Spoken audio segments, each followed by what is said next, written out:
तो मुझे लगता है कि ये ठीक है। और अगर वैमनस्यता की भावना से या किसी धर्म को तोड़ने की भावना से जातीय जनगणना होती, क्योंकि जातीय जनगणना जब होगी तो वो हिंदुओं में भी होगी और मुस्लिमों में भी होगी, सिखों में भी होगी। तो अयोध्या राम मंदिर का जब उद्घाटन हुआ था तो देश की सबसे मुखिया और प्रमुख राष्ट्रपति को क्यों नहीं बुलाया गया था? संसद का उद्घाटन हुआ था तो राष्ट्रपति जी को क्यों नहीं बुलाया गया? हिंदू तो वो भी थी। गांधी भगवान नहीं थे, भगवान को पूछते थे, उन्हीं राम को गांधी पूछते थे जो राम क्रिटिसाइज कर दिए गए। तो नेहरू पे सवाल उठना बंद, आज नहीं सदियों तक सवाल बंद नहीं होंगे। इस देश को जो आपने घाव दिए हैं, आरक्षण देके प्रोन्नत किया जाता था तो उस पर रोक किसने लगाई थी, जाके देखें। भारतीय जनता पार्टी को खटक रहे हैं क्योंकि उनको लग रहा है कि अयोध्या में दलित सांसद क्यों हैं। तो देखिए, जातिगत जनगणना होना बहुत ज़रूरी है।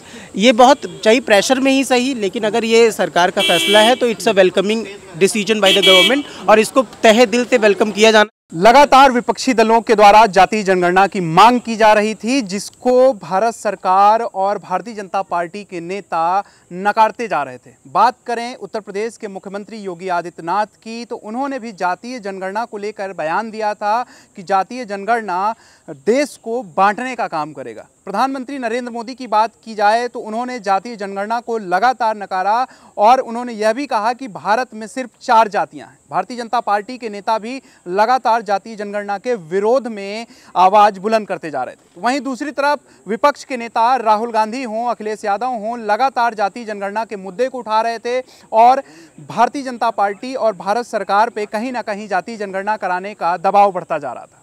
भारतीय जनता पार्टी की सरकार जातीय जनगणना को लेकर के अभी हाल ही में कैबिनेट बैठक हुई, उसमें इसको कराने के निर्णय पर मंजूरी दी है। यहाँ पे हम इस वक्त लखनऊ विश्वविद्यालय में हैं और यहाँ के छात्रों से जानने की कोशिश करेंगे कि जातीय जनगणना जो भारतीय जनता पार्टी की सरकार, वर्तमान भारतीय सरकार कराने जा रही है, उस पर इनकी क्या राय है। क्या नाम होगा सर आपका? अनुराग नाम। अनुराग जी, जातीय जनगणना, जहाँ एक तरफ भाजपा और भाजपा के नेता ये मानने को तैयार नहीं थे कि भारत में जातीय जनगणना होनी चाहिए, वहीं लगातार विपक्ष का दबाव पड़ रहा था। अभी भाजपा सरकार ने जातीय जनगणना कराने का निर्णय लिया है, किस रूप में देखते हैं आप इसको? पहली बात तो आपके जो ये एक आपने प्रश्न किया उसमें एक जोड़ा कि विपक्ष जो है वो लगातार हमलावर था। विपक्ष को देश में कोई मुद्दा नहीं मिल रहा है तो किसी न किसी मुद्दे पर तो सदन में कुछ बोलेगा ही। और सदन का पिछले 2014 से जब से मोदी सरकार है तब से एक भी भारतीय जनता पार्टी के नेता का बयान उस सदन में ऐसा नहीं आया जिसने कहा हो कि हम जातीय जनगणना नहीं कराएंगे। ये इस देश में वही होता आया है जो ये देश चाहता है। जब जनता की आवाज़ होती है, जब जनता नीचे से एक मैसेज देती है कि हमें यह चाहिए, तो वो देश की सरकार उसको देना पड़ता है और देती भी है। तो ये देश की आवाज़ थी, देश की जनता चाहती थी कि जातीय जनगणना हो। और मुझे जहाँ तक लगता है कि जातीय जनगणना कई मामलों में स्पष्टता लाएगी और जातीय जनगणना का प्रयोग, जैसे कि भी कल संघ का भी आधिकारिक बयान है ये कि जातीय जनगणना का जो उपयोग है वो तोड़ने में न किया जाए, वरन विकास के मुद्दों पर किया जाए, विकास के जो रास्ते हैं उससे वह खोले जाएँ। तो मुझे लगता है कि ये ठीक है। और अगर वैमनस्यता की भावना से या किसी धर्म को तोड़ने की भावना से जातीय जनगणना होती, क्योंकि जातीय जनगणना जब होगी तो वो हिंदुओं में भी होगी और मुस्लिमों में भी होगी, सिखों में भी होगी। तो चूँकि हम सब जानते हैं कि सब धर्मों में भी जातियों का बंटवारा है, तो वो जातियों से जस्ट क्लियरिफाई हो जाएगा कि किस जाति के कितने लोग हैं। आपने बात की किसी नेता का बयान नहीं आया, योगी आदित्यनाथ जी का बयान आया था, कटेंगे तो बटेंगे।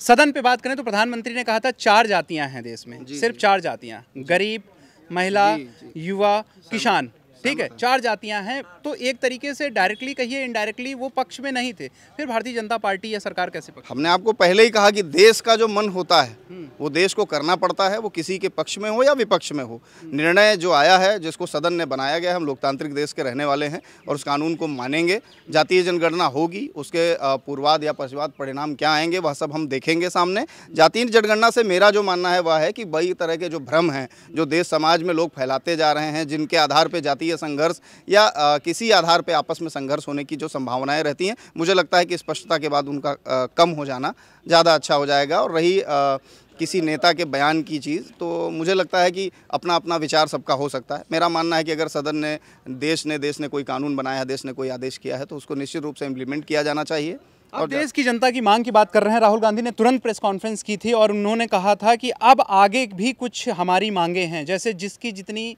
संख्या भारी उसकी उतनी हिस्सेदारी। तो इसको भी क्या मानेगी सरकार? मुझे लगता है कि पहले राहुल गांधी जी, अखिलेश जी और जो इंडिया गठबंधन है वो तय कर ले। लखनऊ में ही 4 पोस्टर आपको दिख गए होंगे। जिस दिन जाति की जनगणना का रिजल्ट आया है उस दिन सबसे पहले भाई घोषित हम कर रहे हैं, और क्रेडिट लेने के लिए आप लाइन में खड़े हुए हैं तो पहले ये तय कर ले। समाजवादी वाले पार्टी वाले अपना झंडा लिए घूम रहे हैं कि नहीं हमने करा दिया, हमने पलटने दुनिया झुकती है, झुकाने वाला चाहिए का पोस्टर लगा था, और कांग्रेस वाले अपना पोस्टर लिए घूम रहे थे। दिल्ली में कोई और चालू हो जाएगा, किसी और कोने में कोई और कहेगा कि हमने यह करा दिया। मुझे लगता है कि देश ने जो भारत के प्रधानमंत्री जी ने जो निर्णय लिया है उसका स्वागत होना चाहिए। और जो जातिगत जनगणना है वो पहली बात तो ये बहुत लंबा समय इसमें आने वाला है। और मुझे सावरकर जी की एक बात कोट करनी है कि किसी भी घटना को या किसी भी ऐसे नियम को या कानून को जो देश को बांटता हो, आपसी वैमनस्य फैलाता हो, उसको स्वीकार नहीं किया जाना चाहिए। लेकिन यदि वह नियम या कानून कोई भी हो लोकतांत्रिक देश में, अगर देश के समाज के हित में है तो उसको स्वीकार किया जाना चाहिए, हमें पसंद हो या ना पसंद हो। चलिए, मैं और भी लोगों से जानकारी चाहूँगा कि इन्होंने एक बयान कोट किया है, तो क्या मतलब इसका समझा जाए कि अभी भी भाजपा के लोग या फिर भारतीय जनता पार्टी सरकार इसको अनमने ढंग से लागू कर रही है? देखिए, हमें तो लग रहा है भारतीय जनता पार्टी हमेशा षड्यंत्र करती है, साजिश करती है। भारतीय जनता पार्टी देखती है बिहार में चुनाव है, बिहार में चुनाव है, चुनाव को देखकर वो लाभ लेना चाहती है भारतीय जनता पार्टी। मैं आपको बताना चाहता हूँ भारतीय जनता पार्टी जातीय जनगणना पे क्यों आई, क्योंकि विपक्ष के नेता आदरणीय अखिलेश यादव जी ने, आदरणीय राहुल गांधी जी ने भारतीय जनता पार्टी को घुटने टेकाने का काम किया। क्योंकि अखिलेश यादव जी के पास जो ताकत है, उत्तर प्रदेश में जो ताकत मिली है, उसके बलबूते नरेंद्र मोदी जी को झुकना पड़ा।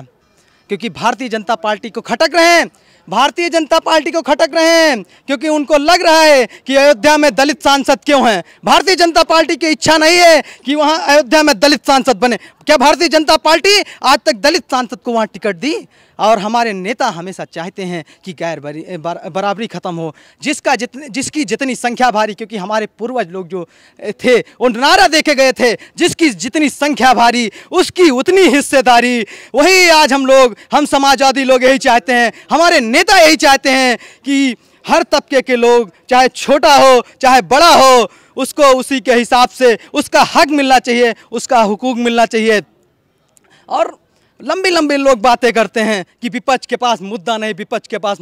अरे विपक्ष के पास इतना मुद्दा है। विपक्ष पूछता है कि रोजगार, अरे आप क्या हर साल 2 करोड़ रोजगार देने का वादा किया था, क्या रोजगार देने का काम किया? अरे हर जगह भारतीय जनता पार्टी के लोगों ने एक ही जात विशेष को बैठाने का काम किया है। मैं आपको बताना चाहता हूँ, क्या नेता सदन विधानसभा के अंदर बयान देते हैं कि 86 में 56 नहीं।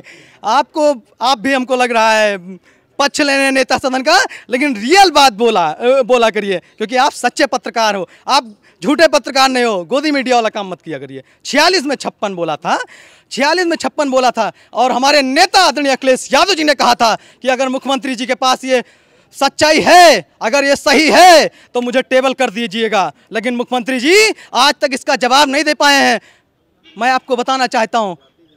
चलिए, क्या नाम होगा सर आपका? अतुल कुमार शुक्ला। अतुल जी, लगातार जैसे कि अभी भारतीय जनता पार्टी के या फिर एक छात्र आपके सहयोगी थे, उन्होंने कहा कि क्रेडिट किसको जाता है, लगातार क्रेडिट लेने की बात आ रही। नहीं, क्रेडिट किसको जाता है इस पे विमर्श का विषय है। इसमें कहना पड़ेगा, समझना पड़ेगा, सोचना पड़ेगा। लेकिन क्रेडिट अगर जाएगा तो राष्ट्रीय अध्यक्ष श्री अखिलेश यादव को जाएगा, क्योंकि सबसे पहले अगर उन्होंने जातीय जनगणना की बात अगर किसी पार्टी ने की तो वो समाजवादी पार्टी थी। इसको समझना पड़ेगा। अखिलेश जी ने ही पहली बार ये मुद्दा उठाया, जमीनी स्तर से लेके गांव हर जगह। आप देखिए ना, जातीय जनगणना का ही तो ये वो है कि उत्तर प्रदेश में सबसे लार्जेस्ट पार्टी समाजवादी पार्टी बन के आई, बीजेपी नहीं ना आई। हमारे 37 सांसद हैं, हमारे सहयोगी दल के पास भी सांसद हैं। तो आपको ये सोचना पड़ेगा, आपको समझना पड़ेगा कि राष्ट्रीय अध्यक्ष जी का ही ये मूवमेंट था। और रही बात अभी जो एक आप कोट कर रहे थे बयान, झुकने या झुकाने वाला, तो हाँ, कोई झुकाने वाला है तो तभी तो झुका है व्यक्ति। ये तो समझ में आया ना। अगर ये बताइए, गड्ढा खोदा जाएगा तभी ना उसमें पानी भरेगा। ऐसा तो है नहीं कि पानी नहीं भराएगा।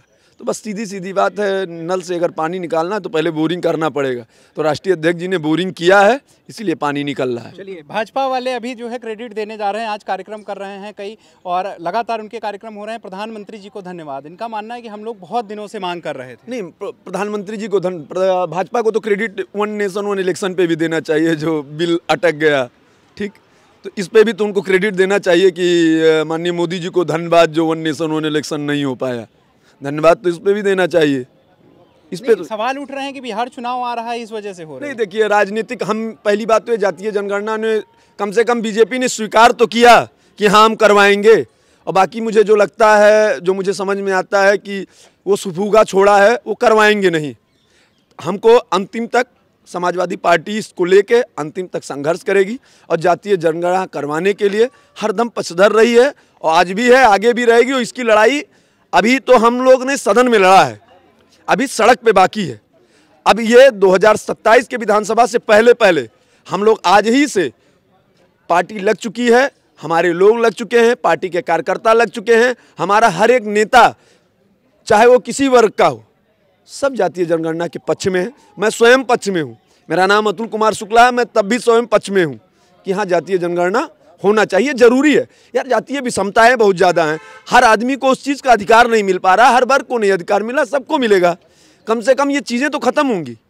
नहीं, वही तो, जैसे उत्तर प्रदेश के मुख्यमंत्री हैं योगी जी, लगातार कहते रहे हैं कि इससे सामाजिक असमानता बढ़ेगी, जातीय विभेद होगा, संघर्ष पैदा हो जाएगा, जातीय जनगणना नहीं होनी चाहिए। पहले मोदी जी और योगी जी ये तय करें कि मोदी जी सही हैं या योगी जी सही हैं। पहले, अब दोनों इंजन हमको लगता है टकरा भी रहे हैं, फेल भी हो जाएंगे धीरे धीरे। और हमको लगता है 27 में योगी जी जा रहे हैं, तो इसलिए जाने से पहले थोड़ा बहुत तो होता ही है, चलता है। तो धन्यवाद तो मोदी जी को देना चाहिए। नमस्ते ट्रम्प भी हुआ था, तो ट्रम्प भी गए थे, तो हो सकता है नमस्ते योगी भी हो, तो हो सकता है योगी जी भी जाएं। हो सकता है ना, एकदम क्लियर है 2027 में भारतीय जनता पार्टी की सरकार उत्तर प्रदेश में नहीं बनेगी, यही है। इसीलिए जातीय जनगणना का उन्होंने सिफूगा जोगा, और उन्होंने अगर बोला है तो समाजवादी पार्टी करवाएगी जातीय जनगणना, ये हमारा वादा है। नहीं, तो वो तो केंद्र सरकार का होता है, केंद्र में आपकी सरकार नहीं, केंद्र में तो बीजेपी की सरकार है। हम तो कह रहे हैं कि 37 सांसद तो है हमारे 37 सांसद दबाव तो देंगे केंद्र पे। ऐसा तो मत कहिए कि बीजेपी की सरकार है, बीजेपी की सरकार नहीं है, गठबंधन की सरकार है बीजेपी की। दो आदमी अगर इधर उधर निकल गए, और बाकी पलटू चाचा तो उनके ऊपर तो किसी ने गाना भी गाया है, छीने छीने बदले राउर मिजाज रजऊ, तो हो सकता है कि उनका मिजाज कब पलट जाए, तब पलट जाएगा तो फिर सरकार किसी दूसरे की भी आ सकती है। तो ये सोचना चाहिए, बहुमत की सरकार नहीं है ना, बहुमत का तो घमंड टूट गया ना बीजेपी का। इस बार नारा क्या दिया था, हम 400 पार, हमको लगता है कहीं अगर शाम वाम को 6-7 बजे कर दिया तो 700-800 पार ना हो गया होता।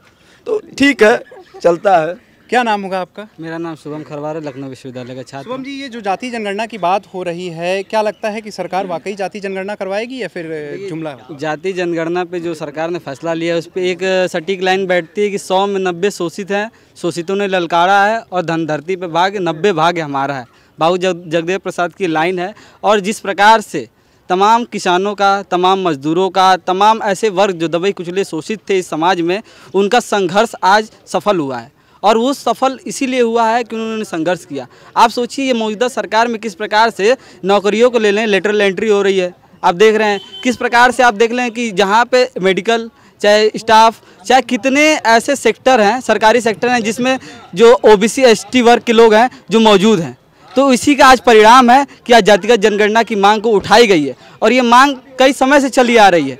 आप राहुल गांधी जी को देख लीजिए, राहुल गांधी जिस प्रकार से लगातार भारत जोड़ो यात्रा जब से चलाए तब से जातिगत जनगणना को लगातार लेके आ चले, और आज उसी मुद्दे को सरकार को झुकना पड़ा। और ये मुद्दा इतना ठोस मुद्दा था कि एक सरकार का ये प्लानिंग भी देखिए कि जब बिहार का चुनाव हुआ तभी इस जातिगत जनगणना को एकदम सटीक पॉइंट पे बैठाया गया। तो साफ जाहिर हो रहा है कि हाँ, सरकार की अगर जनता चाहे तो सरकार को झुका सकती है। बिहार चुनाव की बात कर रहे हैं, वो तो कह रहे हैं कि हम तो पहले से ही चाहते थे, उनकी पार्टी के अभिनेता क्रेडिट दे रहे हैं मोदी। आप 2014 से सरकार में हैं, इतने समय से इतनी मांग उठ रही है जातिगत जनगणना की, और तमाम ऐसे इससे पार्टी से हटकर लोगों ने कई सारे आंदोलन भी किए इसको लेकर, लेकिन सरकार ने कोई भी इसका रवैया नहीं अपनाया। और जैसे ही बिहार चुनाव की बारी आई, लोग जान रहे हैं कि हाँ सबसे ठोस मुद्दा क्या है, उसी को ठीक तरह से इम्प्लीमेंट करने के लिए सरकार ने ऐसा किया। लेकिन ये सिर्फ जुमला है, ये पास उस नहीं होगा जब तक ये मौजूदा सरकार रहेगी, क्योंकि मौजूदा सरकार कभी भी SC ST OBC को कभी आगे बढ़ाने में रही नहीं है।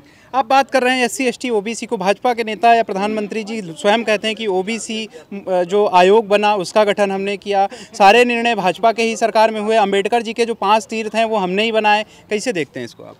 देखिए, भारतीय जनता पार्टी हमेशा से ही जुमला पार्टी रही है। हमेशा वो जब भी आती है समाज में तो जुमला लेकर के ही आती है। अभी जैसे जाति जनगणना की बात हो रही है, उन्होंने कहा कि हम करा रहे हैं। उसके पहले उन्हीं के पार्टी के नेता नितिन गडकरी जी कहते हैं कि जो करेगा जात की बात तो उसको मारूंगा कस के लात। तो ये उन्हीं के पार्टी के लोग बोल रहे हैं और फिर कहते हैं कि नहीं हम जातिगत जनगणना कराने में आ गए हैं। तो ये सिर्फ बयानबाजी करते रहते हैं, लेकिन लोग के अंदर कोई काम करने की इच्छा नहीं है, ये काम नहीं करना चाहते। जब देखते हैं चुनाव आ रहा है या फिर कोई उनकी फ़ायदे की कोई चीज़ें होने वाली है तभी वो उन सब मुद्दों को उठाते हैं। और दूसरी चीज़ मैं बताना चाहूँगा कि अभी ये जातिगत जनगणना को लेकर के सभी लोग क्रेडिट लिए जा रहे हैं। तो मैं ये बताना चाहूँगा कि मान्यवर कांशीराम साहब जो बहुजनों के नायक हैं, उन्होंने सन 1984 के आसपास में ये मुद्दा उठाया था। बसपा पार्टी की जब स्थापना किए थे तभी उन्होंने ये मुद्दा उठाया कि जाति जनगणना होनी चाहिए। उन्होंने नारा भी दिया कि जिसकी जितनी संख्या भारी उसकी उतनी हिस्सेदारी। आप क्रेडिट की बात कर रहे हैं, वास्तविक क्रेडिट किसको जाता है? भाजपा वाले कह रहे हैं हम लोगों ने करवाया, राहुल जी का पोस्टर अलग लग रहा, अखिलेश जी का अलग लग रहा। देखिए, मैं अगर अपनी व्यक्तिगत व्यक्तिगत की सोच मानूं तो मुझे लगता है कि ये जनता की क्रेडिट है, जनता की क्रेडिट है। क्योंकि अगर जनता 400 पार कर देती या फिर इस तरीके की उनकी मंशा पूरी हो जाती तो फिर बीजेपी पार्टी जो है कि अपनी मनमानी करने लगती, वो चीज़ नहीं कर पाती। जो विपक्ष चाहता है वो नहीं कर पाती, या फिर जो जनता सोचती है वो नहीं कर पाती। 400 पार की लगातार बात हो रही है। उनके एक नेता ने बयान दिया था, अनंत हेगड़े ने, कि 400 पार हम संविधान बदल देंगे। इधर आ जाइएगा आप। 400 पार करने से संविधान बदल देंगे। क्या ऐसे बयानों का या इससे भाजपा अगले चुनावों को देखते हुए डर गई है? बिल्कुल। देखिए, सीधी सी बात यह है कि जैसे इन्होंने 24 वाले चुनाव में एक बयान और आया था, याद होगा, कि 400 पार करवा दीजिए तो संविधान ख़त्म कर देंगे। तो ये मनुस्मृति मानने वाले लोग हैं, ये संविधान को मानने वाले लोग नहीं हैं। और जो ये जाति जनगणना वाली बात करेंगे तो ये सामाजिक लड़ाई की जीत है। और जैसे कि हमारे नेता राष्ट्रीय अध्यक्ष श्री अखिलेश यादव जी ने इसके लिए सबसे पहले आवाज़ उठाई, सदन में एक धरना भी दिया था इसके लिए नेताओं ने, कि क्या कहते हैं विधायकों ने, कि जातिगत जनगणना बहुत ज़रूरी है। और जैसा कि बोला किसी ने कि झुकती है दुनिया झुकाने वाला चाहिए, तो कहीं ना कहीं वही कमर तोड़ने वाला काम किया भी है कि कमर तोड़ी गई है। और वो लोग कहते हैं कि क्रेडिट लेने वाली बात, तो मैं बता दूं कि जो 12 से 17 वाली सरकार के जितने भी काम से, चाहे कानपुर की मेट्रो हो, चाहे और भी तमाम काम हो, उनका क्रेडिट किसने लिया? क्या फीता आके नहीं काटा था भाजपा सरकार ने? तो क्यों आपको आज मिर्ची लग रही है कि क्रेडिट कौन ले रहा है? क्या बात कर रहे हैं? उन्होंने 7 एक्सप्रेसवे बना दिए, उनको विज्ञापन आता है। उन्होंने तो दिल्ली में संसद भी बनाई थी जो पानी टपक रहा था, और तमाम ऐसे रोड बनाए कि उद्घाटन करके जाते हैं, तीसरे दिन वो धस जाते हैं। अयोध्या में राम जन्मभूमि बनाई, उससे पानी टपक रहा। तो सोचिए, तो ये तो वो तो जुमलेबाज पार्टी है ही है, वो तो जुमले पे जुमला देती ही है। सोचने वाली बात है ना ये तो ये तो हम लोगों को बौखलाएंगे। और जाति जनगणना का इन्होंने अभी जो किया है ना, सबसे बड़ी देखने वाली बात होगी कि जैसे वक्फ बिल आया था, अभी वक्फ बिल में जो कमेटी बनती थी उसमें सोचिए कि कोई मुस्लिम ही नहीं है। सोचिए कि आप अगर मुस्लिमों की बात करेंगे और उस कमेटी में मुस्लिम लोग नहीं होंगे तो कैसे होगी? इससे पहले ये किसान बिल लाए, किसान की मीटिंग ही नहीं ली इन्होंने, और किसान बिल कह दिए कि हम लोग किसान बिल, हालांकि उन्होंने पास नहीं कर पाएंगे। और नियुक्त, मतलब आप कहीं भी लेटरल एंट्री देख लीजिए। और ये लोग कहते हैं ना कि जाति वाली बात करते हैं कि जाति से देश का नाश हो जाएगा, तो सबसे ज़्यादा जातवादी अगर कोई है तो यही है, धर्मवादी। सोचिए, अच्छा ये बताइए कि राष्ट्रीय अध्यक्ष अखिलेश यादव का धर्म तो हिंदू ही था, लेकिन जाति नहीं थी ना, इसीलिए तो मुख्यमंत्री आवास धुलवाया गया था। क्या मंदिर धुलवाए जा रहे थे? क्या जब आप वोट लेने वाली बात आती है तो आप सनातनी हो जाते हैं, और जब उनको उनके हक देने वाली बात आ जाती है तो आप देखते हैं कि ये दलित है, इसको नहीं आना चाहिए, और उच्च जाति के जो लोग हैं उनको अपने पास में और बगल में बैठाते हैं। तो ये सब सोचने वाली बात है और गंभीरता वाली बात है। इन पे ऐसे ही आप हवाबाजी करके नहीं छीन सकते। और सोचिए कि आपको क्रेडिट देने के लिए पोस्टर और कार्यक्रम करवाने पड़ रहे हैं, तो ये तो बहुत बड़ी बात है ना, कि आपको क्रेडिट लोगों से कहना है कि हमने करवाया, लेकिन जनता को पता है कि ये लड़ाई किसकी थी और जीत किसकी हुई है। एक सेकंड, हम बातचीत करेंगे। इनका सवाल है कि क्रेडिट की बात है तो क्रेडिट जनता की क्रेडिट है, और ये जातिगत जनगणना होनी चाहिए। होनी क्या चाहिए तो हो गया कि पास अब होगी ही, लेकिन जातिगत मगर भरोसा नहीं। दलितों के सबसे बड़े शुभचिंतकों को जो समाजवादी पार्टी के नेता बनते हैं उनसे कहिए 2012 से 17 का कार्यकाल उठाएं, जब उन्होंने प्रोन्नति में जो आरक्षण देके प्रोन्नत किया जाता था तो उस पर रोक किसने लगाई थी, जाके देखें। अखबारों की कटिंग देखें। कल चंद्रशेखर आज़ाद भीम सेना के जो भीम आर्मी है उसके राष्ट्रीय अध्यक्ष, उनकी चिट्ठी लिख दें, मुख्यमंत्री जी को लिखी गई है, वो पढ़ें। जो प्रोन्नति में आरक्षण, जो आरक्षण के आधार पर जो दलितों को प्रमोशन दिया जा रहा था, उस पर रोक लगाने वाले अखिलेश यादव थे। आपको पढ़ना चाहिए फिर से। दलितों पर अत्याचारों की लिस्ट, आप मुकदमों की लिस्ट उठा लीजिए, सबसे अधिक मुकदमे 2012 से 17 के बीच में हुए। इंडेक्स है क्राइम रेट का। किस दलित के साथ आप चल रहे हैं? आपने नारा लगाया कि काशीराम के साथ हमें चलना है, छोड़ा किसने काशीराम को? कौन से दलित उत्थान की आप बात करते हैं? आपका एजेंडा प्रोपोगेंडा सेट है कि जातीय वैमनस्य फैलाइए। पीडीए का नारा किसने दिया? अखिलेश यादव ने। बाकी समाज के लोग कहाँ जाएंगे? उनके पार्टी के जो अगले वर्ग के लोग हैं वो कहाँ जाएंगे? ईडब्ल्यूएस पे विरोध किसने किया? किस आरक्षण की बात आप करते हैं? आर्थिक आधार पर पिछड़ा हुआ व्यक्ति पिछड़ा नहीं होता। विश्वविद्यालय एक ऐसे स्थान है जहाँ पर धर्म जाति की खाई बंटती है। विश्वविद्यालय में उसी कोर्स में पढ़ने वाला लड़का सामान्य तौर पे एक ही फीस निर्धारित होती है ना। अच्छा, जाति की बात आप कर रहे हैं, जातियां बनाई किसने? जातीय वर्ण व्यवस्था के खिलाफ जो हमारी अपनी आइडियोलॉजी है, जैसे हम फॉलो करके चलते हैं, जातीय आइडियोलॉजिकल हिसाब से कर्म के आधार पे हम लोगों को माना जाता है कि जो जैसा कार्य करेगा, जो पहले जातियां, ये बहुत पुराना सब्जेक्ट जाएगा, इतने पीछे जाएंगे तो बहुत लंबा इतिहास है, बहुत लंबी चर्चा। क्या जातियां खत्म होनी चाहिए? आपका मानना है जातियां बिल्कुल 100% जातियों को खत्म किया जाना चाहिए। जातीय वैमनस्यता नहीं होनी चाहिए। सावरकर ने सबसे पहले गांधी से डिबेट में कहा कि हिंदुओं के बीच में अगर जातियों को आप खत्म करेंगे, आपसी, मैं तो खुल के कह रहा हूं आपके चैनल पे कि अंतरजातीय विवाह भी होने चाहिए ताकि हिंदू एक हो सके। 4 पीढ़ियां 5 पीढ़ियों के बाद दुनिया भूल जाएगी कि हम किस जाति के थे और वैमनस्यता कम होगी, सब एक बनकर रह जाएंगे। हिंदुओं का ये देश है, इसको हिंदुस्तान कहा गया। ये हिंदू सिविलाइजेशन का देश है, मेजॉरिटी में हम हैं, लेकिन किस हिंदू ने कभी कहा कि हम शक्तिशाली हैं? हम माइनॉरिटीज़ को हक नहीं दे रहे। और माइनॉरिटीज़ में जब तमाम तरह के ऐसे जो आपस में, आप ही के नेता तो थे जो विरोध में रहते थे, भारतीय जनता पार्टी के ही नेता। समीकरण हम तो कह रहे हैं कि उन्होंने तय किया है। अगर देश को लग रहा होगा कि देश को जातीय जनगणना की आवश्यकता है तो वो किया। कहीं ना कहीं उनके ऊपर जो अत्याचार तो हुए हैं ना, तभी तो जातियों को लेकर के आप कह रहे हैं स्वीकार करने के मंदिर में नहीं धुल, अखिलेश यादव का जो है मंदिर। सुनिए, मैं बहुत स्पष्ट तरीके से, मैं भारतीय जनता पार्टी का विषय जो आपने कहा, जो आप पक्ष में रख रहे हैं कि जातीय रूप से हिंसा, जी मंदिर गए किसने धुलवाया? मेरे भाई, मैं अच्छा ठीक है, आप वैमनस्यता की बात करते हैं। अखिलेश जी क्यों चुप हैं? क्योंकि मुर्शिदाबाद में काटा गया हिंदू।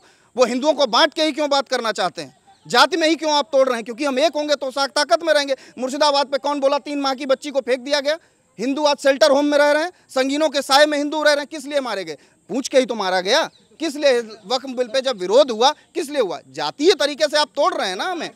आप बताइए, सरकार ममता बनर्जी जिनके पूंछ पीछे आप पढ़ते हैं, धर्मेंद्र यादव से बयान लिया गया, आपके नेता ने बोला नहीं, वीडियो चेक कर लीजिए। अखिलेश यादव ने कहा, हम उत्तर प्रदेश की बात कर रहे हैं, मुर्शिदाबाद की बात कर रहे हैं। पहले पढ़िए मुर्शिदाबाद कहाँ है, मुर्शिदाबाद कहाँ है? आप क्यों नहीं जवाब दे रहे? राष्ट्रपति शासन क्यों नहीं लगवा देते हैं? नहीं, राष्ट्रपति शासन क्यों नहीं लगवा? यहाँ देश की बात कर रहे हैं, आप देश में बात करो ना। अरे देश की बात हो रही, बंगाल की बात। बंगाल में बंगाल देश हिंदुस्तान में नहीं है, बंगाल हिंदस्तान में नहीं है। आप संविधान का लेकर रोना बंगाल हिंदुस्तान में नहीं है, संविधान बंगाल में हिंदुस्तान। और एक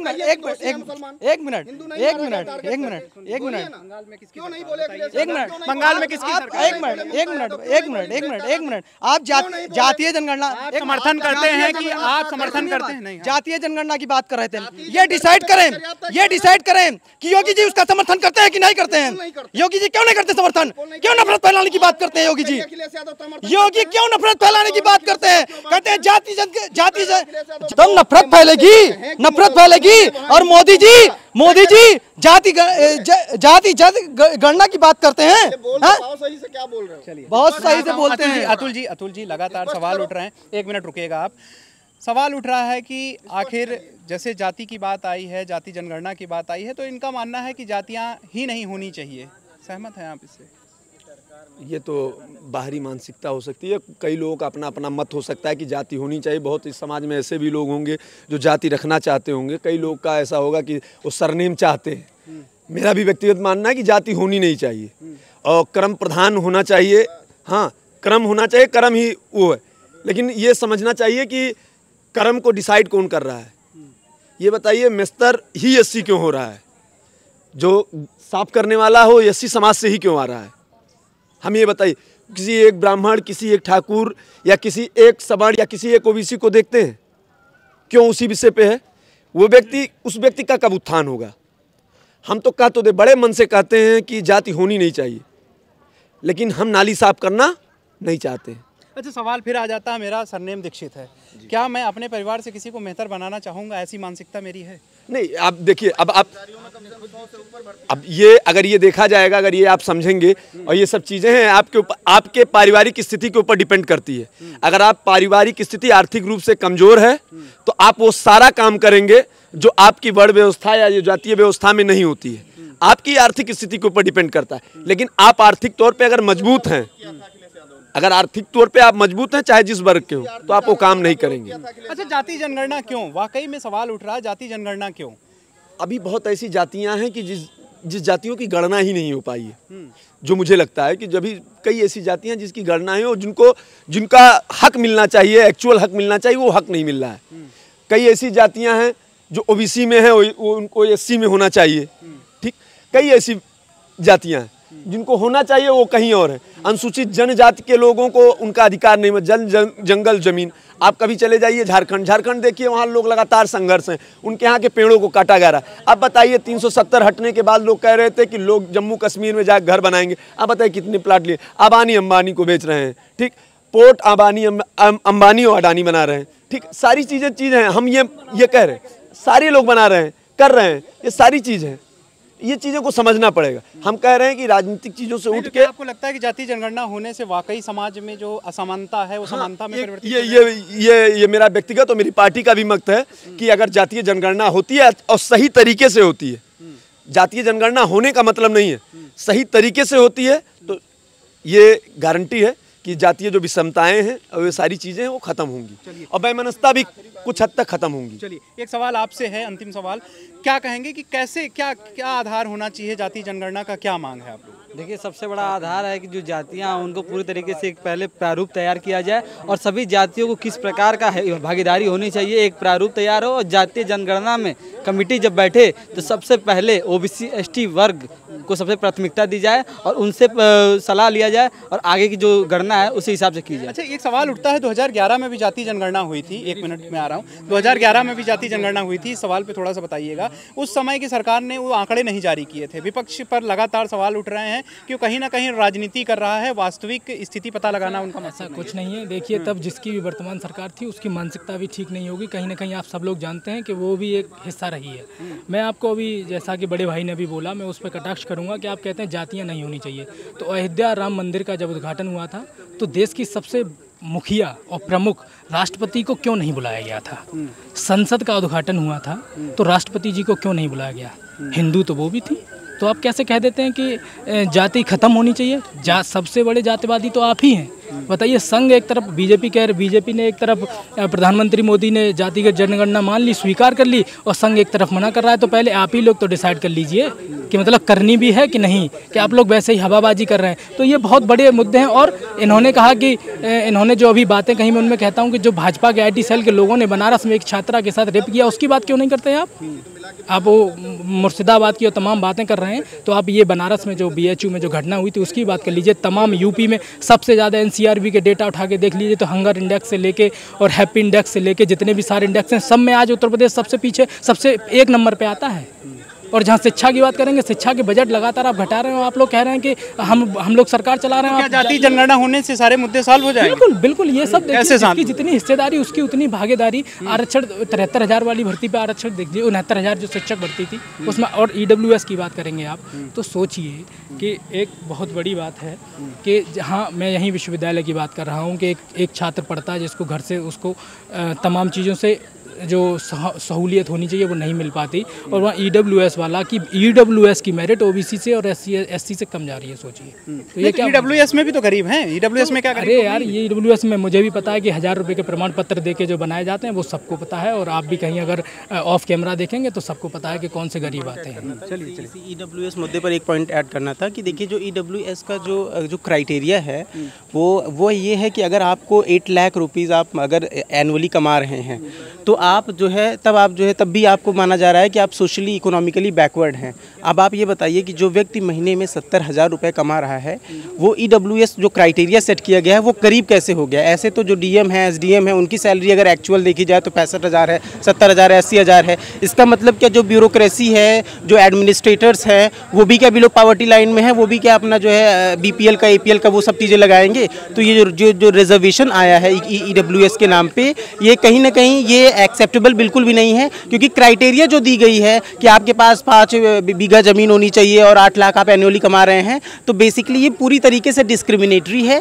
अगर ये बात सच है कि जो है सवर्णों में भी बहुत लोग सोशली इकोनॉमिकली बैकवर्ड हैं, लेकिन क्राइटेरिया थोड़ा नीचे लेकर आना चाहिए। अगर कोई इंसान 10,000 कमा रहा है, 15,000 कमा रहा है, सरकार को अगर पैसा देना है तो वो 3,000 4,000 देकर बता रही है कि आपको, क्योंकि हमारा बजट इतना है, लेकिन आप क्राइटेरिया 70,000 पे कर रहे हैं। 70,000 तो सरकारी जो है तमाम प्रोफेसरों की सैलरी होती है, जो अभी जो क्या प्रवक्ता होते हैं, TGT PGT करके जो बनते हैं। तो ये कहीं ना कहीं पे ये एक तरह से ऐसा है कि आपने हाथ में उनके जो है गुलदस्ता पकड़ा दिया है, उनको उनके मुंह में मिठाई दे दी है, और इट्स हाईली डिस्क्रिमिनेटरी, क्योंकि ये फर्स्ट ऑफ ऑल ये क्राइटेरिया बेसिस पे गड़बड़ है। दूसरी चीज़, जातिगत जनगणना की बात कर रहे हैं, तो देखिए जातिगत जनगणना होना बहुत ज़रूरी है। ये बहुत चाहे प्रेशर में ही सही, लेकिन अगर ये सरकार का फैसला है तो it's a welcoming decision by the government, और इसको तहे दिल से वेलकम किया जाना चाहिए। लेकिन बस इसमें ये भी है कि सरकार को अब एक निष्पक्ष रूप से इसका जो है जातिगत जनगणना, पॉपुलेशन डेटा सेंसस के साथ ये सारी चीज़ें भी की जानी चाहिए, ताकि ये पता चले कि जिसकी जितनी भागीदारी है उसको उतनी हिस्सेदारी भी मिलनी चाहिए। रिजर्वेशन जो है, रिजर्वेशन बढ़ाने के पक्ष में है। रिजर्वेशन मुझे लगता है 50% जो सीलिंग है उसको ब्रेक करना बहुत ज़रूरी है, क्योंकि बहुत सारे लोग जो है जिनको रिजर्वेशन का लाभ ना नौकरियों में मिल पाता है, ना ही जो है वो क्या कहते हैं शिक्षण संस्थानों में अगर वो अप्लाई करते हैं तो वहाँ पर भी नहीं मिल पाता है। तो और मुझे लगता है सुप्रीम कोर्ट ने भी जो है तमाम स्टेट है, जैसे महाराष्ट्र और तमिलनाडु में जो है 50% का कोटा उन्होंने छोड़ दिया था। तमिलनाडु महाराष्ट्र में 65% था, तमिलनाडु में 65% था। जब सुप्रीम कोर्ट ने ये बोला कि जो है ये कॉन्स्टिट्यूशनली बहुत ही जो है वैलिड नहीं है, तो इसलिए उसको नल और वाइड करके उसको पीछे छोड़ दिया। लेकिन अब जब कास्ट सेंसस होगा तब ये बहुत ज़रूरी है, ये लोगों के, ये पिछड़े दलितों और जो है शोषित वंचित हैं उनके हक में ये चीज़ जानी चाहिए कि रिजर्वेशन का लाभ लोगों को दिया जाना चाहिए। क्योंकि आप OBC का देख लीजिए, OBC को रिजर्वेशन के नाम पे कुछ नहीं मिलता है। हम लोग तमाम एग्जाम दे रहे हैं, परीक्षाएं दे रहे हैं, उसमें हमको ये पता चलता है कि 1-2 क्वेश्चन का डिफरेंस रहता है, उसमें कुछ नहीं है। और जो एक हिसाब से रिजर्वेशन पे आज के टाइम पे आज की जो हुकूमत है उस पर हमला कर रही है। लोगों को सही मायने में जो रिजर्वेशन का लाभ मिलना चाहिए वो भविष्य में वो अपने आप को आगे बढ़ा पाएँ, आर्थिक, शैक्षिक, सामाजिक हर तरह से वो अपने आप को आगे बढ़ा पाएँ। पॉलिटिक्स में भी रिजर्वेशन बात आती है। फिर से एक सवाल आता है, OBC की आप बात कर रहे हैं, यादव, कुछ लोगों का मानना है पटेल, इनको रिजर्वेशन का लाभ नहीं मिलना चाहिए, सहमत हैं आप इससे? मुझे ऐसे लगता है कि जो क्रीमी लेयर है उनको नहीं मिले चलेगा, लेकिन बहुत सारे लोग जो कि नॉन क्रीमी लेयर्स में वो खुद वंचित रह जा रहे हैं। तो जो लोग संपन्न हैं, जो सोशली, एजुकेशनली और जिनकी इकोनॉमिक स्थिति बहुत सही है, उनको नहीं मिलना चाहिए। अभी जैसे एक बात आ रही है कि जो शेड्यूल कास्ट है, शेड्यूल ट्राइब पे, इसमें सब कैटेगराइजेशन की बात हो रही है, क्योंकि उसमें जो कुछ जैसे ये जो ज़्यादा बैकवर्ड हैं, विद इन शेड्यूल कास्ट जो बैकवर्ड हैं, उनको रिजर्वेशन नहीं मिल पाता था। जो जैसे यहाँ पे हुआ ना कि जो यादव है या पटेल है या वर्मा है, जो फॉरवर्ड OBC में भी फॉरवर्ड है, उनको रिजर्वेशन नहीं मिलना चाहिए ये कहा जा रहा है। और वैसे SC में भी होता है कि जो फॉरवर्ड है उनको मिल जा रहा है, लेकिन जो क्या कहते हैं ये इस मैनुअल इन सब चीज़ों में जो रहते हैं, सफाई कर्मी और ये सब चीज़ें करते हैं, उनको नहीं मिल पाता है। तो कहीं ना कहीं ये उचित है कि जो लोग बहुत फॉरवर्ड हैं उनको ना मिले, लेकिन जो लोग बैकवर्ड हैं, जो जिनको नहीं मिल रहा है, एटलीस्ट उनको तो मिलना चाहिए। चलिए आते हैं आपके पास।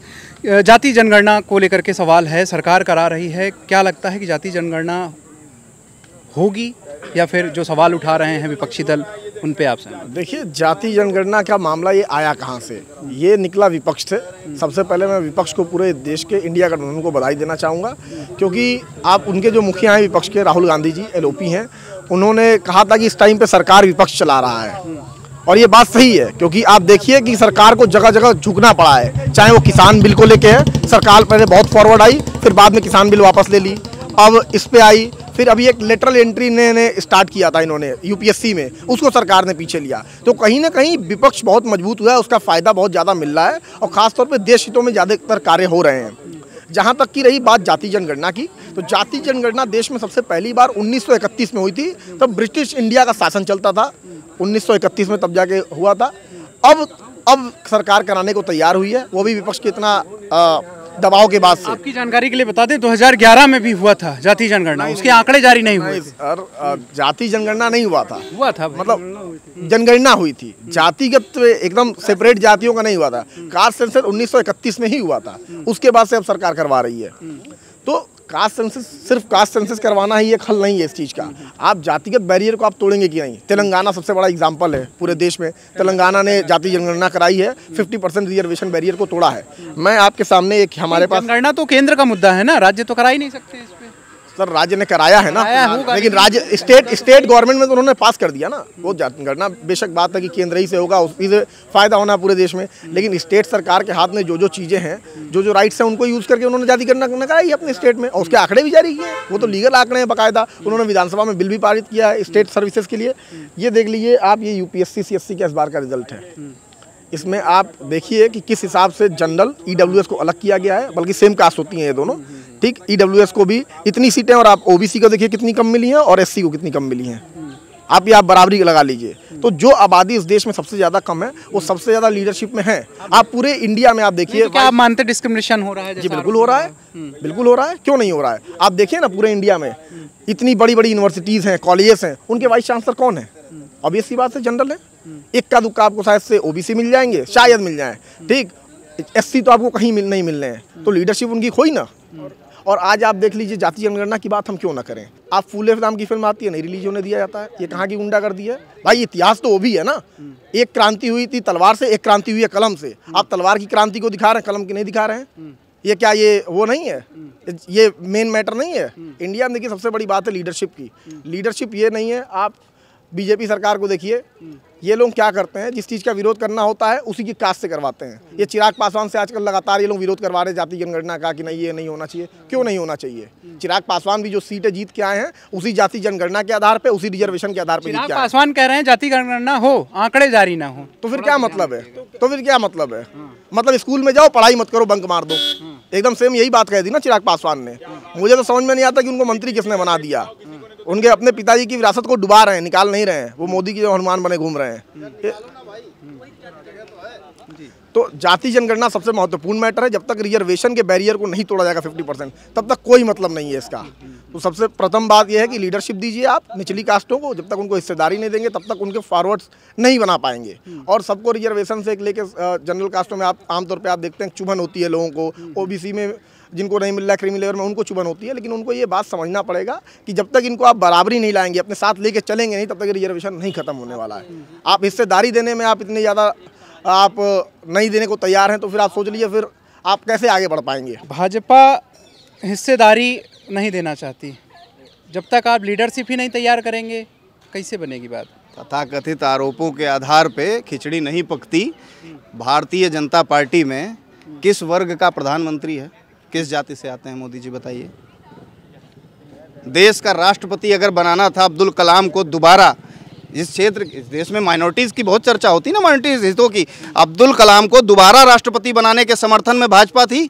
भाजपा ने कहा, तो उनसे बात हो रही थी जब कलाम जी से दोबारा बनाने के लिए कलाम जी को बात हुई, उन्होंने कहा कि अगर मुझे चुनाव नहीं लड़ूंगा मैं, अगर मुझे निर्विरोध चुना जाता है तो मैं दोबारा उसके लिए राजी कर लिया जाएगा मुझे। किसने विरोध किया? जिस लीडरशिप की आप बात करते हैं, भारतीय जनता पार्टी में तमाम ऐसे संगठन हैं जिनके कार्यकर्ता जाकर भविष्य में राजनीति करते हैं, और वो किस वर्ग से कहां से निकल के आते हैं। मैं विद्यार्थी परिषद का यही कार्यकर्ता रहा हूं। विद्यार्थी परिषद के मेरे पिछले 5 कार्यकाल में 3 कार्यकर्ता SC प्रदेश के मंत्री बनाए गए हैं। प्रदेश मंत्री, जो विद्यार्थी परिषद का यहाँ की सबसे मजबूत जिम्मेदारी होती है इस अवध प्रांत की। उनका सवाल ये था, लीडरशिप डेवलप करने की बात आप तय करेंगे। आप सुन लीजिए, उनका सवाल ये था, आप कह रहे हैं चिराग पासवान से बयान दिलाए जाते हैं। आपके यहाँ फ्रंट पे क्यों दलित वामपंथी लाए जाते हैं? वामपंथियों को कांग्रेस ने क्यों भर के रखा हुआ है? जिस वामपंथ के साथ उनका खात्मा शुरू हुआ, उसी वामपंथ के सलाहकार में बैठे हैं प्रियंका गांधी के साथ। किससे लड़ाई है आपकी? आप पहले तय कर लेना। उनका सवाल है कितने कुलपति दलित हैं? यूनिवर्सिटीज़ में आप छात्र हैं, जो उनका सवाल है जी कि क्यों नहीं बनाए जा रहे हैं, सारे जनरल कास्ट के क्यों हैं? कितने आईएएस हैं जो ओबीसी और एससी समाज से आते हैं? यस, इन्होंने प्रमोशन पे भी ये सवाल पूछा था। इन्होंने प्रमोशन पे भी कहा कि कितने इनके नेता, राहुल गांधी एक हैं कांग्रेस के नेता, राहुल गांधी ने पूछा कि जो सचिव बनाए जा रहे हैं, जो प्रमोटेड सेक्रेटरी बनाए जा रहे हैं, वो उनको प्रमोशन क्यों दिया जा रहा है? जब आपने सेक्रेटरी बना के रखे थे, प्रमोशन की एक प्रक्रिया होती है कि इतने वर्ष बाद ही आदमी सचिव बन पाएगा, जो आईएएस होगा, जो सीनियर लॉबी में जाएगा, उसका ही तो प्रमोशन होगा। आपकी सरकार थी भैया, आप नियुक्त करके लाए थे, आपने वहां भरा था, जो प्रमोशन पे हमको मिलेगा मौके पे उसी को आगे बढ़ाएंगे। इसलिए तो जातिगत जनगणना जनगणना के तो हम पक्ष में, हम तो स्वीकार कर रहे हैं जातिगत जनगणना होनी चाहिए। जाति कहते हैं जिसकी जितनी हिस्सेदारी, इनके सबके वक्तव्य में एक शब्द होता है, शोषित, पीड़ित, वंचित। मैं पूछना चाहता हूँ इसका अर्थ क्या होता है, बताइए। शोषित माने क्या? जिसका शोषण किया जा रहा हो। पीड़ित माने क्या? जो विक्टिम हो। और पिछड़ा माने क्या? वर्ग पे, किस तरह पे आप पिछड़ा तय करते हैं? सामाजिक रूप से, आर्थिक रूप से। जब आप विश्वविद्यालय में पढ़ते हैं जहाँ किसी प्रकार की कोई खाई नहीं होती, उसी हॉस्टल में, एक ही हॉस्टल में हर जाति का बच्चा रहता है ना, अलग अलग कमरे तो नहीं है, अलग अलग कमरे तो नहीं है ना। मानते हैं कि ईडब्ल्यूएस आरक्षण में 8 लाख की कैटेगरी है, 8 लाख की कैटेगरी अगर महीने से आप करिए तो लगभग 50 से 60 हज़ार महीना कमाने वाला क्या पिछड़ा है? ईडब्ल्यूएस का क्राइटेरिया फिर 50 से 60 हज़ार वाले महीने को सुन लीजिए, क्राइटेरिया को दोबारा अध्ययन किया जाए। बीपीएल का कैटेगरी क्या है? बीपीएल की कैटेगरी क्या है बताइए? आयकर, आय की बात कर रहे थे ना, बताइए बीपीएल की कैटेगरी क्या है? यहाँ आप लोग कास्ट सर्टिफिकेट लगाते हैं, उसके बाद आय प्रमाण पत्र लगाते हैं। आय प्रमाण पत्र की कैटेगरी क्या है? जानकारी नहीं है तो दोबारा पढ़ने जाइए उसको। ईडब्ल्यूएस आधार पे उन्हीं सामान्य वर्ग के लोगों का, सदन में मैंने फिर आपसे कहा था कि वैमनस्यता फैलाने की बात अगर ये एक पक्ष पे डालेंगे तो दोनों पक्षों पे तो जाएगी। ये एक पक्ष सिर्फ पकड़ के चलते हैं। हम तो कहते हैं कि हम सबको साथ लेके चलेंगे, सबका साथ और सबका विकास। जब जातीय जनगणना होगी तो निसंदेह रूप से मैं बताता हूँ किसका हक सामने आएगा, किस लिए यह निर्णय लिया गया।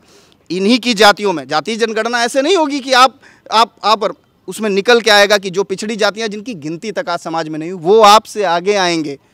आप देखिएगा, मैं आज ये बात स्टेटमेंट कह रहा हूँ कि लिख के ले लीजिए, इन्हीं जातियों में जो ये जातीय जनगणना के पक्षधर हैं, ये सबसे बड़े विरोधी होंगे जब जातीय जनगणना हो जाएगी। और उन जातियों को लाभ मिलेगा जिन जातियों को इन्होंने अपने से आगे कभी आने नहीं दिया। उन जातियों को जब लाभ मिलेगा तो इसी जातीय जनगणना के सबसे बड़े विरोधी यही लोग होंगे जो जातिगत जनगणना के आज पक्षधर हैं। और हम उसके समर्थक हैं, हम उन सबका हाथ पकड़कर आगे लाना चाहते हैं। जातीय जनगणना होगी कि सबसे ज़्यादा विरोधी वही लोग होंगे जो आज समर्थन कर रहे हैं। ये पूरी तरीके से गलत बात है। आज अगर जो किसी को सताया जा रहा है, चाहे आप राजस्थान में देख लीजिए, उत्तर प्रदेश में देख लीजिए, इसलिए नहीं सताया जा रहा कि वो अपनी जाति में भी जाति में पिछड़ा है, इसलिए सताया जा रहा है क्योंकि वो दलित है, मुसलमान है, आदिवासी है, इसलिए सताया जा रहा है उन लोगों को। लिंचिंग क्यों हो रही है? क्यों? क्योंकि आपकी जाति देखी जा रही है। घोड़े पे क्यों नहीं बैठने दिया राजस्थान में? क्यों? क्योंकि आपकी जाति देखी जा रही है। कौन उपजाति पूछता है वहाँ? दलितों के साथ ही तो अत्याचार कर रहे हैं। ये बात करते हैं आरक्षण की, अभी इन्होंने भैया ने बात की, ईडब्ल्यूएस की बात की। 12-13% जाति के लिए 10% सीधे सीधे आरक्षण होगा, और जो इतनी बड़ी जातियां हैं उनके लिए बस 22 और 23%। ये कहना क्या चाहते हैं? अभी आपने वाइस चांसलर पर जवाब पूछा, कोई जवाब नहीं। सेक्रेटरीज क्या इंडिया में, क्या कांग्रेस, क्या इन्होंने दौर की बात की, क्या कांग्रेस में किसी एससी को नहीं बनाया गया? एससी भी आए होंगे ना। आप क्यों नहीं ऊपर उठा दे रहे हैं? आप क्यों बार बार नेहरू पे जाते हैं, बार बार कांग्रेस पे जाते हैं? आप एग्जाम्पल सेट करिए ना। आपके पास तो पूरा ओपन मंच है, 12 साल से आपकी सरकार राज कर रही है, उत्तर प्रदेश में है, आप 10 साल के लिए फिर से हैं पूरी तरीके से। 5 साल इनका हो गया है, 8 साल हो रहा है, ये 2 साल और 10 साल तो ये रहेंगे ना पूरा। क्यों नहीं ये एग्जाम्पल सेट कर देना बाकी पार्टियों के लिए? पूरी तरीके से बात ये है, जब से भारतीय जनता पार्टी की सरकार आई है, 11 साल हो गए, वैसे 11 साल हो गए, जब से भारतीय जनता पार्टी की सरकार आई है, उसके बाद से जगह जगह पे आप देख लीजिए जातिवाद को पूरी तरीके से बढ़ावा दिया गया है। इंटरनली इन्होंने किसी को हिस्सेदारी नहीं दी। ओबीसी और एससी को हमेशा से ये लोग उपेक्षित वर्ग की तरह इन्होंने ट्रीट किया है। आपसे अभी भाई मेरा लिंचिंग पे बोला था, बहुत अच्छा शब्द है, बहुत प्रचलित शब्द है। मैं ये पूछना चाह रहा हूँ कि लिंचिंग शब्द का प्रयोग तभी क्यों होता है जब मुसलमान आता है? अभी इन्होंने शब्द का प्रयोग किया कि मुसलमान के साथ हेरफेर हो रहा है। आप उस लिंचिंग के समर्थन में क्यों नहीं खड़े होकर नजर आते हैं जब वो लिंचिंग हिंदू नाम पे हो जाती है? जब कश्मीरी पंडित निकाले गए, आज तक कोई चर्चा नहीं इस विश्वविद्यालय में कभी चर्चा की किसी ने? किस नाम पे निकाल दिए गए? पड़ोसी ने यह तय कर लिया था कि इस घर में जो बिटिया रहती है वो मेरी होगी, और ये माइक से बोला गया था। बोला कोई? आज तक किसी ने चर्चा की हो? भारतीय जनता पार्टी के अलावा, संघ के अलावा, विद्यार्थी परिषद। पहले सुन लीजिए पूरी बात। मुर्शिदाबाद, आज आप बात करते हैं ममता बनर्जी के सब समर्थक हैं, यहाँ अलायंस भी उनका चल रहा है। धर्मेंद्र यादव से एक पत्रकार ने पूछा दिल्ली में, तो शीशा चढ़ा के चले गए कि ममता दीदी पे विश्वास है। आप कहेंगे राष्ट्रपति शासन लगा दो, अगर यहाँ लगा दें तो उसका विरोध करने लगेंगे कि हमको सरकार नहीं चलाने दी जा रही है। बंगाल में मुर्शिदाबाद में वक्फ बिल का विरोध करने उतरी भीड़ ने जानते हैं क्या किया? हिंदू परिवारों को घर से निकाल के दिया। 3 हुई, मीडिया में चला। आज वो एक सेंट्रल विद्यालय में रुके हैं, केंद्रीय विद्यालय में, अपने घर छीन लिए गए उनसे और संगीनों के साये में हैं, केंद्रीय रिजर्व फोर्सेस के उसमें। बंगाल पुलिस भी नहीं गई वहाँ। तय करिए कि ये लोग उस लिंचिंग के शब्द, जब होती है लिंचिंग, कहाँ होते हैं? हिंदू के साथ लिंचिंग नहीं हो रही। हिंदू इस देश में मेजॉरिटी होकर भी माइनॉरिटी की तरह रह रहा है। हिंदू अगर यहाँ किसी को एक शब्द कह दे किसी आपसी घटना को लेके तो वो लिंच कर रहा है। मुसलमान शब्द सुनते ही इनके प्रेम क्यों जाग जाता है? माइनॉरिटीज़ की बात करते तो सिखों की बात करिए ना, जैन की बात करिए ना, एंग्लो इंडियन की बात करिए ना, तटीय जो हमारे भाई बहन हैं और तमाम माइनॉरिटीज़ ऐसे हैं जिनकी गिनती नगण्य है। मैं इसीलिए कहता हूं कि जातीय जनगणना अति आवश्यक है। ये जो हिस्सा खाते आ रहे हैं इन्हीं से छीना जाएगा। इनकी जो मेजॉरिटी जातियां हैं ना, जब वो बटेंगी, जब उनका हिस्सा उनको मिलेगा, तब जातीय जनगणना ऐसे नहीं होने वाली। जातीय जनगणना बहुत आवश्यक है। लिंचिंग की बात पे आपको हमेशा लिंचिंग तब ध्यान आती है, एक नेता का मुझे स्टेटमेंट पूरे देश में दिखा दीजिए जिसने हिंदुओं के पक्ष में एक बयान दे दिया हो। इस देश में हिंदू होना अपराध है। आप लोग हिंदुओं की बात करते हैं, हिंदुओं की सरकार है, 11 साल से भाजपा की सरकार है जी। कितने कश्मीरी पंडित कश्मीर वापस गए? कितने कश्मीरी पंडितों की स्थितियों को लाने के लिए भी अगर सवाल जवाब उठाए जाने लगेंगे तो अभी आप सुन लीजिए, आज सुबह की भारत सेना के एयर स्ट्राइक की बात बता रहा हूं मैं। राणा अयूब का सबसे पहले ट्वीट आ जाता है, खान मार्केट गैंग की बहुत बड़ी सदस्य हैं, उनका ट्वीट आ गया कि वहां रफाल गिरा दिया गया है। नहीं, आंकड़े तो होंगे ना आपके पास। हम आंकड़े की बात कर रहे हैं ना, वही बताने जा रहे हैं कि कश्मीर में जो जैसे घाव होता है ना, भरने में समय लगता है। 370 कौन लाया? कितना समय? आप बताइए ना, 370 कौन लाया? कितने वर्षों से निर्वासित थे ये बता दीजिए, कितने वर्षों से निर्वासित से? आप जवाब मांगने लगते हैं कि आज सरकार आई और चुटकी बजा दीजिए। चुटकी बजाने पे जिस दिन आएंगे उस दिन आपको लगने लगेगा कि वहाँ की माइनॉरिटीज़ के साथ हम गलत करने लगे। हमको बैलेंस करके चलना है। सामाजिक जो न्याय होता है उसमें समय लगता है। आपने 90 में निर्वासित किया, आज तक वो कैंप में 10 साल पड़े रहे। कौन गया था नेता? एक मुझे विपक्ष का नेता बता दीजिए जो मुंह उठा के उनके पास गया हो। स्वयं नेहरू जी कश्मीरी ब्राह्मण थे, वो नहीं गए। उनके परिवार का, सॉरी, उनके 90 की बात नहीं, मेरे घर उनके परिवार के सदस्य थे, राहुल गांधी थे। आप मुस्लिम एक विक्टिम बता दीजिए, यहाँ घटना हुई थी कब? मुस्लिम नाम ले लीजिए, यहाँ घटना करा दीजिए, कांग्रेस सबसे पहले आ जाए। रफाल पे नींबू टांग लेते हैं। आज अजय राय से कहिए अपने गले में नींबू टांग ले पहले। आज सुबह सुबह एक नींबू मिर्ची बड़ी मंगवाइए, हमारा संदेश पहुंचाइए कि सुबह लटका के और काशी से निकल लें यहाँ तक। रफाल पे नींबू किसने टांगा? यहाँ पर विश्वविद्यालय में इतनी बड़ी बात हो गई कि देश के 26 लोग मारे गए और यहाँ की एक प्रोफेसर ने स्टेटमेंट क्या दिया? लिंचिंग का कहा कि धर्म बताकर मार देना लिंच है। उनके वीडियो की शुरुआत की लाइन आपने पढ़ी, सुनी थी? आप लोगों को मीडिया के लोग हैं ना, कवर करना चाहिए। उन्होंने कहा, उन्होंने वीडियो शुरुआत जानते हैं क्या की? कि 26 लोग मर गए। आप समझ सकते हैं कि भावनाएं होती हैं ना। 26 लोग मर गए कहना और 26 लोगों की हत्या कर दी गई कहना, दोनों में कितना अंतर होता है। उनके समर्थक में ये लोग उतरे थे और यहाँ विश्वविद्यालय में गेट नंबर 1 पर धरना दे रहे थे। इनको शर्म आनी चाहिए अपने स्टेटमेंट पे। उन्होंने पहले वीडियो संदेश जो जारी किया, उस संदेश की पहली लाइन, छोड़ दीजिए वो क्या कहना चाह रही थी देश के बारे में, पहली लाइन थी कि 26 लोग मर गए, अस्पताल में मर जाते हैं लोग, आत्मी मौत मर जाते हैं, दुर्घटना में मर जाते हैं। वो 26 लोग अपने परिवार के साथ जन्नत देखने गए थे। उनको जन्नत पहुंचाने का काम करने लगे सिर्फ इसलिए क्योंकि उनको अपना कट्टरवाद फैलाना था। और जब हम यहाँ बात करते हैं इस्लामिक कट्टरवाद की, जब हम बात करते हैं इस्लामिक आतंकवाद की, तो भारत के मुसलमानों पर उंगली नहीं उठाते। वो जो उन मुसलमानों को सोचना पड़ेगा। डायरेक्ट हिंदू मुसलमान, हम लिंचिंग शब्द के प्रयोग पर बता रहे हैं। लिंचिंग नहीं होती ना, लिंचिंग शब्द कहाँ से आ जाता है? एक स्टेटमेंट मुझे बता दीजिए कि नहीं हमने स्टेटमेंट दिया था या हमने झंडा उठाया था, हमने कहा था कि हिंदुओं को मारा जाना गलत है। आप बता दीजिए, मैं सारी बातों को खारिज करूंगा, माफ़ी मांग लूंगा। खारिज करे, एक शब्द कोई बता दे कि हिंदुओं के साथ जहाँ अन्याय हो रहा है वहाँ कोई खड़ा होगा। नहीं तो क्या जरूरी है जाति धर्म देखना की बात बार बार कर रहे हैं, कह रहे हैं हिंदुओं के में कौन बोलता है। प्रियंका गांधी के इनके भैया को मैं 50 ट्वीट दिखा दूंगा जिसमें हिंदुओं पे, चाहे बांग्लादेश में अत्याचार हुआ, चाहे यहाँ इंडिया में हुआ, उन सब पे ट्वीट किया उन्होंने। सब पे कांग्रेस मुखर तौर से रही है। बांग्लादेश पे हमने यहाँ धरना दिया था, यही मुर्शिदाबाद पे कोई, एक मिनट, मुर्शिदाबाद पे कोई, मुर्शिदाबाद पे दिखा दो, बिल्कुल है, मैं बिल्कुल आपको दिखाऊंगा। अभी खोजना पड़ेगा ना, मैं बिल्कुल खोजाऊंगा। अभी तो आप कहते 50 दिखा दूंगा, ठीक है, बिल्कुल बोले नहीं है भाई, बिल्कुल बोले नहीं। ये लिंचिंग की बात मैं सिर्फ ये बात में भारतीय जनता पार्टी के पीछे हिंदू मुसलमान घूम फिर के हिंदू मुसलमान पे आते हैं। लिंचिंग क्या बस मुसलमानों के साथ होती है? एक दलित व्यक्ति जिसने जय भीम का नारा लगाया उसके साथ लिंचिंग हो गई, उसको मारा गया नंगा करके, क्या वो इस देश का नहीं है? आज फूले जैसी फिल्म रिलीज नहीं होने दे रहे हैं, क्या ये लिंचिंग नहीं है? क्या ये इतिहास को दबाना नहीं है? ये बात में हर चीज को घुमा फिरा के लेके आते हैं, हिंदू मुसलमान भारत पाकिस्तान करो ठीक है, लेकिन हिंदू मुसलमान क्यों करते हो? वो भी तो इंडिया के हैं हर कोई। इसी में पहले तो हिंदू करेंगे, बाद में हिंदुओं में भी अत्याचार करेंगे, उसमें भी दलितों को एक साइड दबा देंगे पूरी तरीके से। फिलहाल जाति जनगणना पे बात चल रही थी, मैं उसी टॉपिक पे रहूंगा। जाति जनगणना की यही बात है कि लीडरशिप पूरी तरीके से अभी भी एक अपर कास्ट के हाथों में हैंडली है, वही लोग चला रहे हैं, उन्हीं के हिसाब से चीज़ें डिसाइड हो रही हैं। जब तक नीचे के लोगों को लीडरशिप उनकी नहीं मिलेगी तब तक ये देश आगे नहीं बढ़ेगा। सबसे बड़ी बात तो मैं ये कहना चाहूँगा कि जो लोग इस टाइम पे पगलाए हुए हैं जाति जनगणना को लेके, सबसे पहले जो इस देश का इतिहास रहा है, जो दलितों का इतिहास रहा है, उसको इस देश में पढ़ाना चाहिए, ताकि जो बच्चे हैं उनके में जो एक कुंठन रहती है ना कि दलितों को क्यों इतना रिजर्वेशन मिलता है, वो दूर हो। क्योंकि आप किसी भी फेसबुक पे और इंस्टाग्राम के कमेंट्स से आप उठा के पढ़ना शुरू कर देंगे ना, तो उसमें देखिए फिर कैसे लिखा आता है रिजर्वेशन को लोग कैसे गाली देते हैं। तो सबसे बड़ी बात इस चीज़ को दूर करना चाहिए, इसको प्रमोट करना चाहिए। जब तक उनके लोग ऊपर आके बैठेंगे नहीं, लीडरशिप उनके हाथ में दी नहीं जाएगी, तब तक ये चीज़ें प्रमोट नहीं होंगी। ऊपर जो डोमिनेंस कास्ट है इन चीज़ों को दबा के रखेंगे। आजादी के बाद बहुत बढ़िया बात एक आपको बताता हूँ, देखिए मुद्दे पे रहिएगा, जाति जनगणना। हाँ, जाति जनगणना ही बता रहा हूँ मैं। भाई ने कहा कि पढ़ाया नहीं जाता दलित इतिहास।